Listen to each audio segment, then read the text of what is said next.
In the near future, the mining spaceship Borealis is flying across space. The whole crew is sleeping in cryopods because they still have 4 years left to arrive at their destination. Suddenly an asteroid hits the ship, causing enough damage to raise the alarm. In a pod, Andy is startled awake by a video of his family, who are still on Earth. The ship's AI announces there's been a hull breach and the survival system has been activated. A bunch of mechanical arms start building a special suit around Andy, which includes a limited oxygen supply and its own AI. Then the emergency launch is activated and all the cryopods are ejected from the Borealis. Most of them fly away safely, but a couple get caught in the fire as small explosions start going off on different sections of the spaceship. The robot arms finish building a helmet around Andy's head before the cryopods fire up the thrusters. However, when they enter the atmosphere of the nearest planet, the gravitational pull is so strong that the cryopods start falling at dangerous speed. Some of them even catch on fire and explode on the way down. Andy's pod opens its wings, but they start breaking and the pod loses its thrusters. Suddenly it hits some elevated terrain and it crashes, sliding down the hard land for a few seconds until it finally stops against a pile of dirt. An unconscious Andy sees a quick vision of his family before waking up, and the AI thinks he's having a heart attack, but Andy deactivates the defibrillator just in time. He looks out the window and notices he's stuck in a deserted land. When he tries the radio, nobody answers. Suddenly the pod moves and the AI explains they're on unstable terrain, so he needs to leave. However, when he tries to open the pod, nothing happens. Then Andy checks the survival kit, only to discover he doesn't have a flare gun because his rank is low. Kicking the door doesn't do anything either, so Andy tries with the fire extinguisher, which finally breaks the glass. As he tries to get out, the pod rolls on its side and he falls back inside. The broken glass damages his suit in the process and he starts losing oxygen.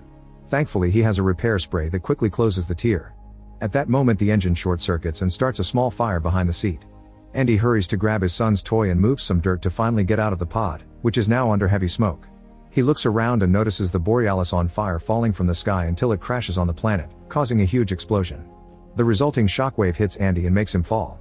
He recovers quickly and asks the AI for some information, discovering that the ship only made it halfway through the journey and that he's on unmapped territory.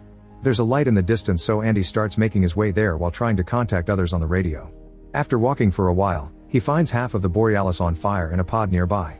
He checks inside to grab the oxygen tank and is startled by the falling body of a fellow crew member. When he takes a closer look, he discovers the oxygen tank's broken. Andy then leaves without noticing the blood and slashes on top of the pod. Minutes later, Andy finds a bunch of SOS lights surrounded by a very strong wind. This has been set up by Dwayne, who has retrieved some equipment and is already considering getting meat from the bodies for food. He managed to look at the nav log before the crash and learned that the company took a shortcut through an asteroid belt to save fuel, which is why they are on an unknown area. Dwayne is trying to use the equipment to send an SOS message to Earth that will take 8 months to arrive, and if the rescuers use a fast ship they'll be here in around 2 years. Andy is starting to lose hope, but Dwayne points out they may find the means to survive in the other half of the Borealis. When he steps back, Andy accidentally unplugs the machine and turns around to fix it. At that moment a mysterious creature jumps in and captures Dwayne, leaving without a trace. When Andy finally turns again, he's alone. After sending the message to Earth, Andy takes Dwayne's gun and the AI reminds him his oxygen levels are low. Andy asks it to set a route to the biggest Borealis piece and starts walking while continuously checking the radio to find other survivors. Eventually he reaches the edge of a cliff and the AI admits its system isn't working well. He thinks about his family while screaming in frustration until he hears a noise on the radio. It's another survivor called Naomi. The signal isn't very good and Andy runs around until he can hear her without static. Naomi is stuck in her pod and she's searched for the crew's trackers, but sadly the only survivors are her, Andy, and Dwayne. She sends Andy her location, but the AI warns him that her area is unstable and Andy may not have enough oxygen to reach it. Andy hesitates to take such a risk, so Naomi convinces him by pointing out she has enough oxygen for both of them. For the next few hours, Andy does nothing but walking while chatting with Naomi. Suddenly Andy hears a weird noise and asks his AI to scan the area, but that function isn't working. When Naomi hears the name of the model, she confirms that AI is supposed to be discontinued and this is another thing the company did to save money regardless of their crew's safety. It's nighttime by now and Andy has to be careful while he walks because his helmet lights isn't very strong. He freezes when he thinks he sees something, but he blames it on his imagination and keeps going.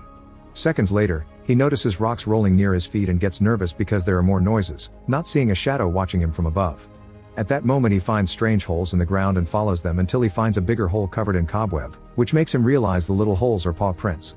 Andy panics and keeps on walking as fast as possible, noticing more and more cobwebs in the area. Soon it starts snowing and Andy notices that the noises sound more like growling now. Something big runs nearby and Andy immediately hides while turning off his helmet lights. Naomi is surprised because her scanner shows a bunch of crew trackers moving toward him, but none of them are responding.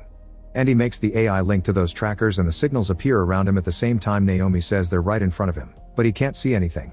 A flare is shot in the air and the light reveals a giant spider nearby. Since it ate the crew, it has the trackers in its stomach. Since Dwayne's gun isn't working, Andy screams and starts running only for the spider to try to jump on him.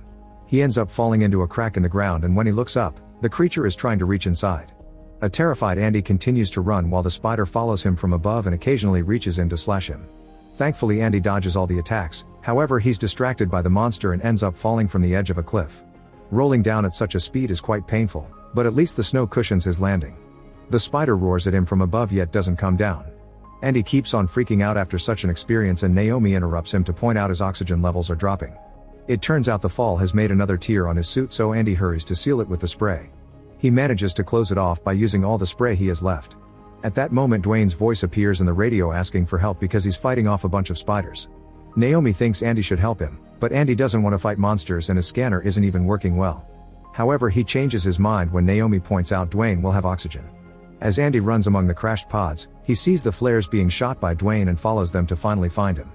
Dwayne is about to share the monster's weakness when the spider jumps on him again, so Andy has to hide and hear on the radio how Dwayne is killed. He runs to hide behind a different pod hoping to escape, only to find a second monster nearby also feeding on bodies. Naomi activates the AI voice and lights in one of the pods, and one of the spiders is distracted by it, allowing Andy to run and hide inside another pod. Then Naomi tries to activate a different pod to distract the other creature, however she accidentally turns on the lights in Andy's and he's startled by a body. Thankfully she manages to activate all the other pods too, and now that both spiders are distracted, Andy can finally run away. Soon the monsters realize they were tricked and start following him, only to freeze when Andy enters a foggy area. After the spiders leave, Andy tells Naomi she should be finding a safe spot too, but Naomi can't feel her legs. She's starting to have a panic attack, so Andy sings the song he used to sing for his son to help her calm down. Afterward he keeps going and comes across a bunch of fireflies creating a beautiful view with their lights. One lands on his helmet and suddenly turns red to attack him. It can't do damage alone, but soon the other fireflies turn red as well and attack him together. Just running a bit is enough to leave them behind, however a growling sound indicates the fireflies were scared of something else. Suddenly the ground opens and a monster's giant mouth comes out to capture Andy, covering him with a nasty substance to keep him frozen in place. Andy is swallowed little by little until every inch of his body is inside the beast's mouth. Remembering the AI, Andy announces he's having a heart attack. The defibrillator is activated and the resulting electric shock is so strong that the monster spits Andy out. The creature is now pretty angry and coming for him, so Andy runs to hide inside something that looks like a tree trunk. There's a hole in the ground there, causing Andy to fall and end up in a firefly nest. The little aliens immediately turn red and start poking him while he runs, only leaving him alone when he manages to get out of the tunnel. Afterward the AI informs Andy that his current oxygen level will be enough to reach the Borealis but not likely to reach Naomi, who also thinks he should go to the ship. Andy refuses to give up now and keeps running in her direction. Soon he's surrounded by flames from the crash and he has so much trouble breathing that he falls. Gathering the strength to push through, Andy forces himself to move again and finally finds Naomi in her pod. She immediately opens the door to let him in and now he can breathe easily again. Next he tries to get her leg out but just his hands aren't strong enough. Thankfully since she's higher ranked her emergency kit has many tools and Andy can use one to get her unstuck. Naomi feels a bit of pain but at least the leg isn't broken. After taking a moment to rest, the duo grabs the flare gun and the repair spray and get going. The pain makes it hard for Naomi to walk, so Andy improvises a splint that helps her. While Naomi checks out Dwayne's gun, a horde of spiders slowly surrounds them. The duo immediately starts running and Naomi keeps asking her suit AI to inject her with medicine to keep her leg moving. As the spiders chase after them, Naomi and Andy make it to the other half of the Borealis, which seems to be in decent condition. The duo keeps running and Naomi falls, so Andy helps her slide down to go faster. The spiders are already getting closer to jump and the duo keeps pushing the crash debris to block the way behind them, only for them to fall as well. A spider is about to get them so Naomi shoots a flare, causing the monster to run after it. She shoots a second one to distract the other spiders too and now they can keep running up the hill until they finally enter the Borealis. Naomi is having trouble with the control panel and the spiders are getting closer, but when one is about to get in, she finally shuts it down and the door kills the creature. The other spiders begin pounding on the door while Naomi and Andy go to investigate. There is quite an amount of damage but the lights are working, meaning the backup generator is good. The cargo hold has boxes of supplies and a stabilized atmosphere, so they should be able to survive here until help comes. On a corridor there's a trail of blood and they follow it until they find the main console, which is covered in guts and cobweb. The duo hides when they see a big spider come in and open its stomach to drop even more human parts and even a helmet. Andy feels sick and forces himself to swallow the puke. Thankfully the spider leaves without seeing them and the duo tries to move, but suddenly a hatch from the ceiling opens for an even bigger monster to come out. Andy immediately closes the door for safety, yet Naomi scolds him, explaining now they're stuck in an airlock. As the spider starts pounding on the right door, Andy starts hitting the left one with a tool, but it's useless. They can only give up and sit to wait for their end.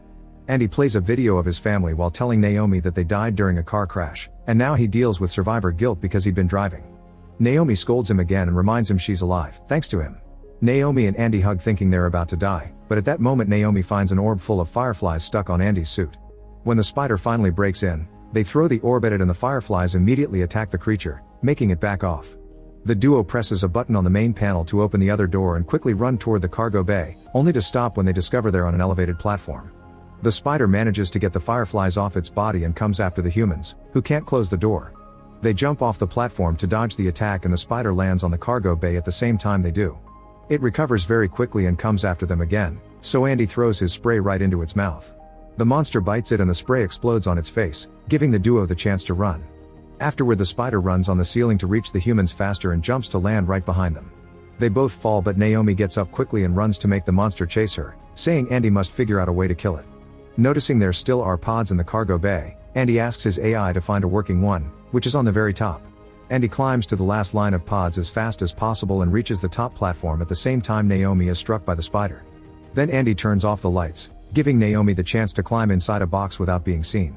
In that box she finds some emergency lights. When Andy tries to eject the pod, the AI explains it can't be done because he shut down the power, so his only option is to do it manually from inside. Andy gets into the pod and connects his AI to it while Naomi comes out of the box with the lights hanging around her body, which makes the spider go after her again. While looking at his son's toy, Andy says goodbye to his AI and waits for the right moment to eject the pod.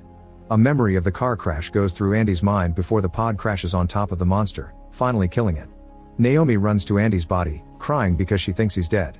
But after lots of begging from her part, Andy wakes up perfectly alive and well.